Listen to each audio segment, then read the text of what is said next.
Welcome everyone to the sixth round, the penultimate round of the Quantbox Chennai Grandmasters 2026. On your screen is the local boy, Pranesh, who qualified from the challengers sections to play in the Masters. And he's playing another local boy from Chennai, the world champion, Domaraju Gukesh, who is looking for his first win in this tournament. He is currently on 1.5 points out of 5 with 2 losses and 3 draws. And today he'll be looking for a win against Pranesh. Meanwhile, for Pranesh, a big opportunity to play the world champion and maybe score a win here. And there we have Naren and Aarti. Naren is from Chola Chess. They're doing incredible work for chess in India. And Aarti, of course, a very well-known trainer. She's a WGM from Chess Gurukul. And she makes the first move c5. And she actually is also very close to Pranesh. Okay, the players are ready. The game is about to begin. A handshake here. And this, dear friends, is the Neuro game of the day. In chess and in life, lack of attention and focus costs you games and key moments. Instead of going for that third cup of coffee or that energy drink that overstimulates you or gives you jitters, try Neurogum. It's viral in the US.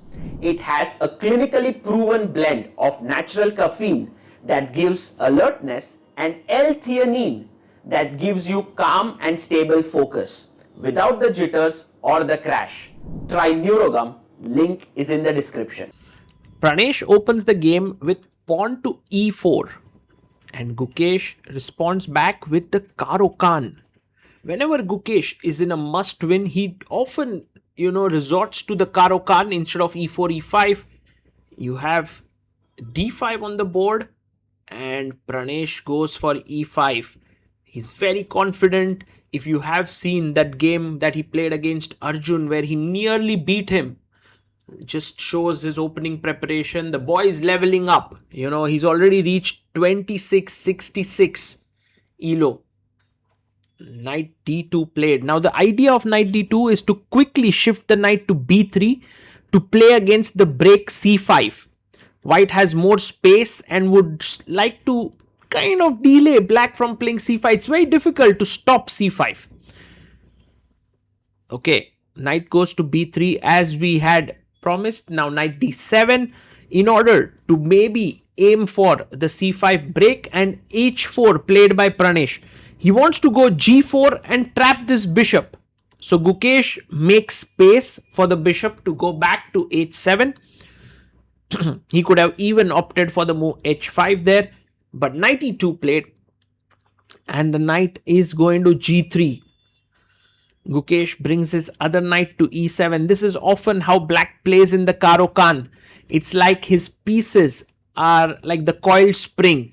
They open up at some point, but for now they look a bit passive. Bishop h7 and now bishop e3 makes sense. So bishop comes to e3. By the way, Pranesh has 1 hour 32 minutes and 50 seconds. Meanwhile, Gukesh down to 1 hour 25 minutes. Maybe he's already out of his preparation. He's thinking here and he plays a very direct move. Pawn to c5. Interesting pawn sacrifice here by Gukesh.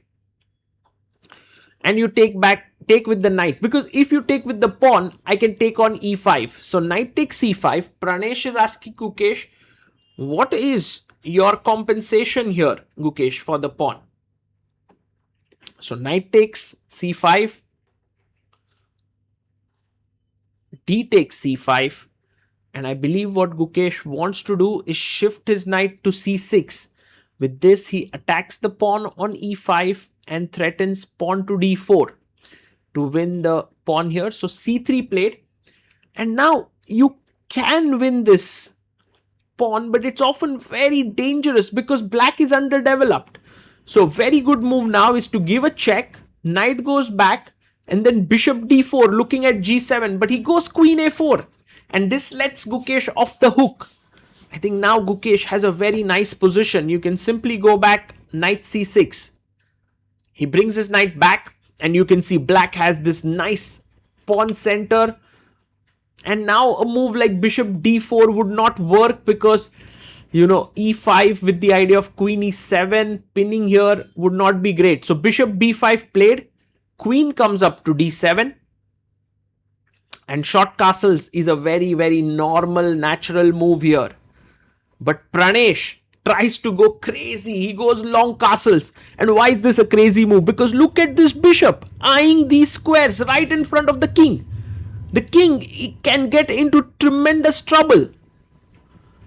Now, of course, Gukesh asks a question to the bishop. If you take on c6, then after queen takes c6, it's a wonderful endgame to play. Even b takes c6 is good.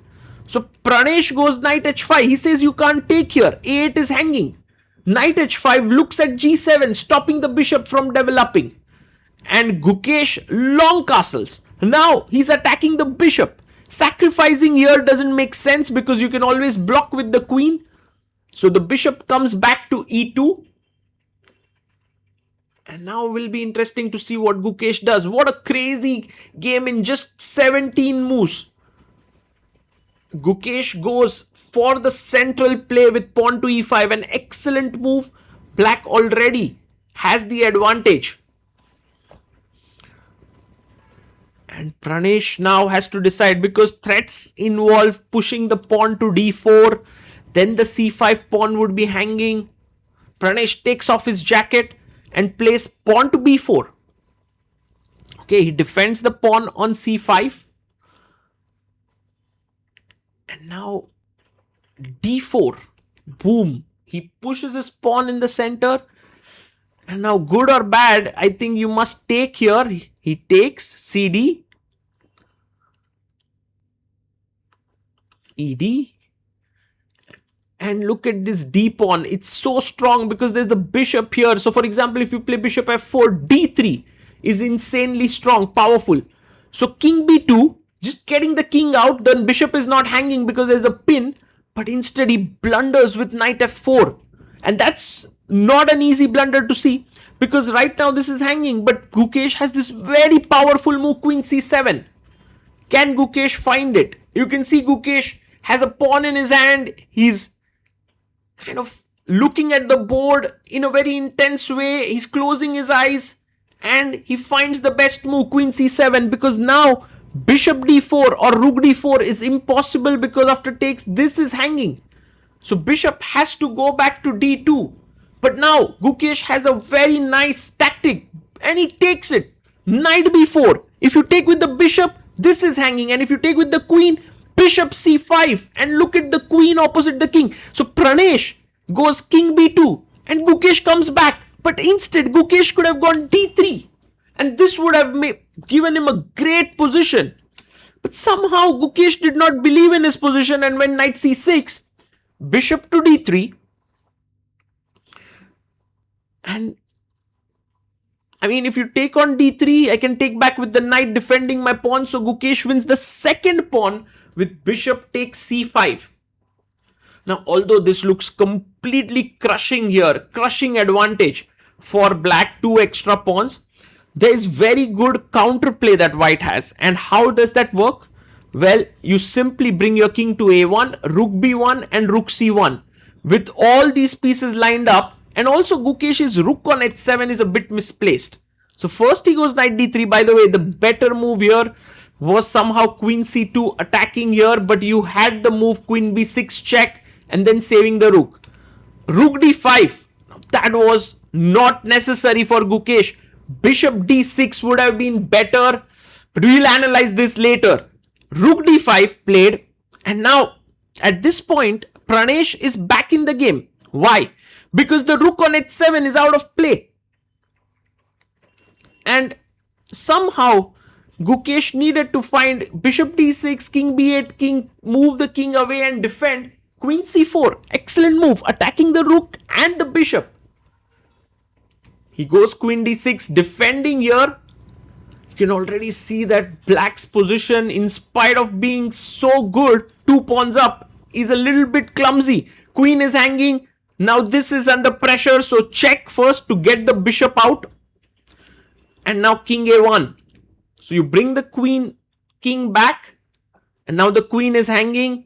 How you would wish that the rook was back on h8. Oh, but you get the chance now. Rook h8 definitely is what Gukesh must play. But he has only 4 minutes and he makes this rash decision of b5, which is a mistake, because now the king is completely exposed and the rook is out of play, and somehow everything collapses. Queen b3 attacking the bishop, the rook is hanging. So Gukesh goes b4, and now can you believe it? You play the move rook c1, you even give up the rook because there's so many threats down the c file. He goes queen c4, which is also an excellent move, threatening the a6 pawn. So king b7 makes sense, but he goes king c8. By the way, king b7, you simply go bishop c1, trade and get your rook here, and b4 would hang and it's just over. So king d8, he tries to run to the other side. But now Pranesh has so many possibilities. Knight c5 looks such a cool move, attacking the queen. And he plays it, knight to c5. Look at Gukesh's pieces. Bishop on a3 out of play. Rook on h7 out of play. Queen f5. And now the queen is attacking the bishop, but knight b7 check. Just defending the knight. King goes to d7. Such a complex position, and g4. What a move by Pranesh. If you take the bishop or the pawn, the rook on d5 is hanging. So he plays queen e4, keeping in touch with the rook. But now rook e1 attacks the queen. Pranesh has 25 minutes while Gukesh down to 48 seconds. And this is what's happening with Gukesh.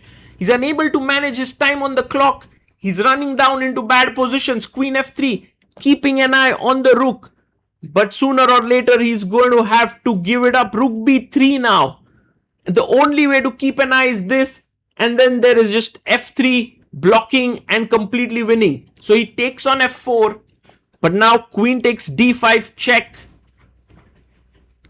Is over. King c7. And now rook to f3. f7 in trouble. Oh my god. This is just crazy. Pranesh has completely crushed the black king. I mean, the knight, the queen, the rook, and you could see Gukesh there. He's come from a winning position. He's gotten into a lost position in a matter of few moves.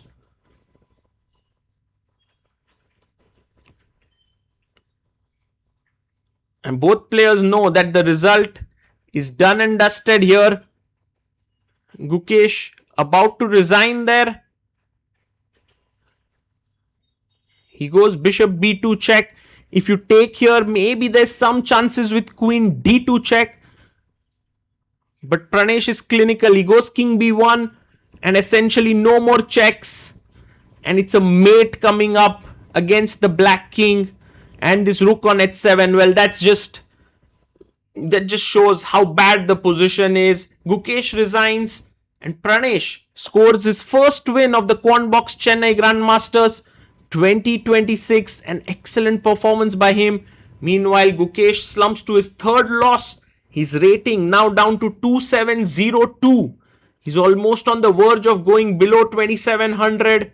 And that is something which is very painful for all the Gukesh fans. But what a day for Pranesh to beat the world champion, to play such an interesting and exciting game. Let's just look at the final, that moment where Gukesh could have played better, and try to understand that. And later we also have an interview with Pranesh where you can get his thoughts on the game. In this position, Pranesh went wrong with knight f4 and Gukesh quickly played queen c7 to attack this bishop and also the knight. So bishop went back and he found this amazing sacrifice. Now bishop takes b4, queen takes f4, and if queen b4, there's bishop c5, and it's just a deadly discovered check coming up. If queen c4, even bishop a3 is an insanely beautiful checkmate. Okay, so king b2 was played, and now Gukesh could have gone d3. You look at his time, he had 31 minutes, but instead he went knight c6. I think he was trying to manage his time, but missed that moment. Bishop d3, and after bishop c5 takes knight d3, Gukesh could have played the move bishop d6. Now it's natural to feel that this position is dangerous because after king a1, you have to play king b8, rook b1, attacking here, threatening queen a6, and now let's say you go king a7 and rook hc1, and you simply play rook h8 and put your rook here on b8, bring the other rook and defend everything, and your 2 pawns up and slowly convert this. Somehow Gukesh went rook d5, and this just misplaced all his pieces, because here after bishop f4 check king a1, well, he had to play rook h8, bring the rook in the game. And yes, it does look scary now with rook b6 and the other rook coming here, but you have the defensive move rook b5. Somehow with this you can stay in the game, although white definitely looks like they have a lot of pressure. But the moment Gukesh played b5, it was over. And this just goes to show that sometimes it's not about quantity, it's about the quality. Look at this, even a move like rook c1, and after takes, I simply play rook c1. And now if you get this into the game, b4 is hanging. There's a pin here, rook would be hanging. So maybe you play a5, but then queen a4 attacking here, and that's just over. Because knight c5, and just the white pieces are so powerful, black's pieces are misplaced, and that is exactly what happened in the game. And rest, as you saw, Pranesh simply crushed the game and went on to win it. And Pranesh, can you take us through the opening? Already the opening was very complicated. You were playing on both the flanks. Knight was on h5, queen was on a4. So what was going in the opening? In the opening, I should have castled sort, but I just thought, okay, it's interesting to non-castle the Caro Kann, so it's an interesting choice. Yeah, no one has done this, so let's try it. Yeah, it was just I just wanted to get some complications and kind of worked. But did you thought it backfired at some point, because Gukesh got very aggressive pieces was on your king side, and when you played this knight f4, position was very complicated. The bar shows advantage to Gukesh, but I think too many things were happening. g5 was an option, queen c7 which he played. Did you calculated this g5 variation? Yeah, I was thinking about this g5. I thought g5 bishop d3 was. Yeah, I think bishop d3. Yeah, I thought this is fine, but what did you say? Yeah, that was maybe just after bishop was on f8, the bishop is getting trapped or something. Yeah, that was also fine, but I think what he played in the game, queen c7, and after that also it was better for him. So what were you evaluating at that point? First I thought I'm just losing, but then I thought maybe I can hold on for a bit longer. I thought practically my person is really good, because I just have the straight plan and he doesn't know what to do. That's the main thing. Yeah. Also he has less time. Can you? So what time you said you felt you were lost? After night before. Night before. Okay. Night before, what was the plan for him? Like, what did you calculated that you evaluated that it's worse for you? It's just that I'm losing a pawn and I just missed the tactic. Then after some time I realized did you miss this night before? I missed this queen c7. When you played queen c7, then I understood, okay, this is... So you were just thinking g5? Yeah. So queen c7, then he played knight b4, and after that what happened? It's just I played king b2 and he just played knight c6. Maybe he should have played d3 and just break it through the king. d3 was also, I think, maybe he missed d3. Bishop g4, king b8, he has to sack the piece, and yeah, he has to. But I also maybe you can also play bishop f3, then he can play the takes the knight on f4. Yeah, it was not so easy. Just still a complicated position. Yeah, very complicated. Queen d4 check, then he has to find bishop e4. Yeah, the position from practical point of view looks like you have pieces who are going at his king side, but he has to find this bishop e4 idea after queen d4 check and all. So later in the game when this happened, he played knight c6. Then few moves later he played rook d5. Rook d5, like at that point you must be really relieved that it's queen c5 easy move for you. Queen c4. Yeah. But I think he was just frustrated with this person already. He didn't say it's minus 2, but I think practically he felt that his was. Yeah. Oh. I think now I think maybe After rook d5. Before rook d5 also I think maybe he felt his was. He just got frustrated. He was just searching all the moves. Suddenly he saw rook d5 and he just played. This just happens in everywhere. Yes. How long did you prepare for this tournament? It's a quality tournament, a lot of top players, Noel. How long you prepare for them? 4 days, 5 days. Okay. And Pranesh, today Aarti ma'am did the first move for your board. How was that feeling? It was a surprise for me. I didn't know that they're coming, but I'm happy that they. Also, I managed to win. So. Yeah.